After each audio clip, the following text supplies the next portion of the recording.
সর্বশ্রেষ্ঠ হল সুবহানাল্লাহি বিহামদিহি সুবহানাল্লাহিল আযীম, এ দুটি বাক্য।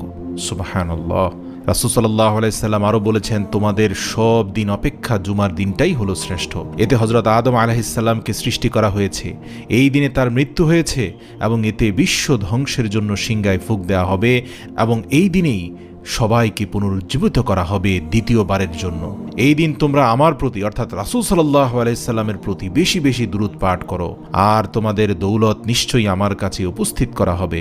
সাহাবাগণ জিজ্ঞাসা করলেন, ইয়া রাসূলুল্লাহ, আমাদের দুরূদ আপনার কাছে কেমন করে উপস্থিত করা হবে, অথচ আপনি তখন মাটি হয়ে যাবেন? রাসূল সাল্লাল্লাহু আলাইহি সাল্লাম উত্তরে বললেন, আল্লাহ তাআলা নবীদের শরীর জমিনের জন্য হারাম করে দিয়েছেন, জমিন চাইলেও নবীদের শরীর ধ্বংস করতে পারে না। সুবহানাল্লাহ।